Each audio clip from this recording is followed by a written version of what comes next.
The engines were finding life difficult. Workmen were mending the viaduct on the main line. The arches needed strengthening. Sir Topham Hatt did not want to close the railway while the work was done, and so repairs took a long time.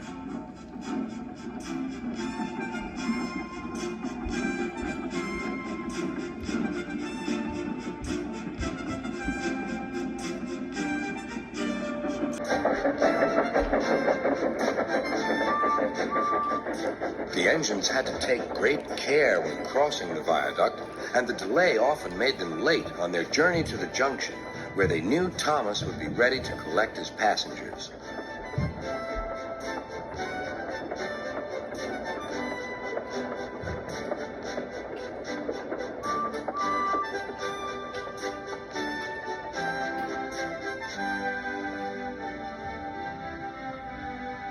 Thomas grew crosser and crosser. "Time's time," he grumbled. "Why should I keep my passengers waiting while Henry and James dawdle about all day on viaducts?"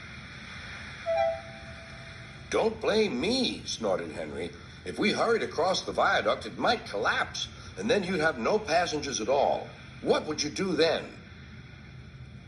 "Run my train on time, for one thing," retorted Thomas.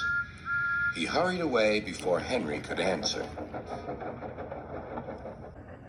Bertie was impatient too. He was timed to arrive just after Thomas. His passengers found that instead of going straight from the bus to their train, they were kept waiting till Thomas arrived. Soon Bertie grew cross with Thomas.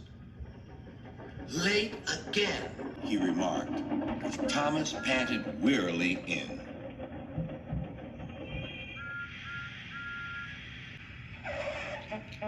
"We may be friends, but I thought you could go fast, Thomas. It's time we had another race. I reckon I could beat you now." Thomas let off steam loudly. "Rubbish!" he hissed fiercely. "It's those main line engines. They dither about on the viaduct, and they blame Sir Topham Hatt's workmen. It's just an excuse for laziness, if you ask me."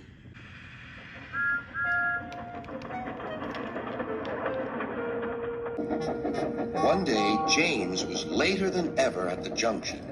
"I'm sorry, Thomas," he puffed. "I was held up at the station, and the viaduct made it worse." "It's lucky for you I'm a guaranteed connection," grumbled Thomas. Before James could answer, he puffed importantly away. Come along," he panted to the coaches. Annie and Clarabelle did their best, but Thomas soon found that he couldn't save much time.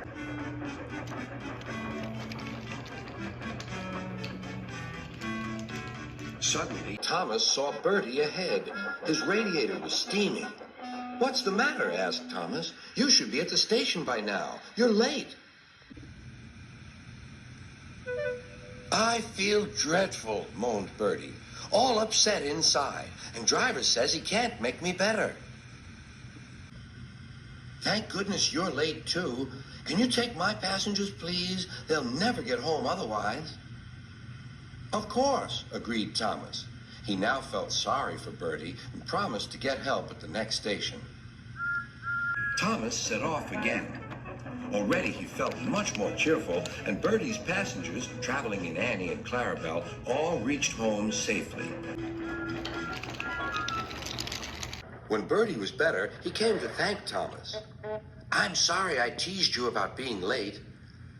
"That's all right," replied Thomas. "I'm glad I could help. There are times when being late isn't such a bad thing after all." With a last cheerful greeting, the two friends went back to work.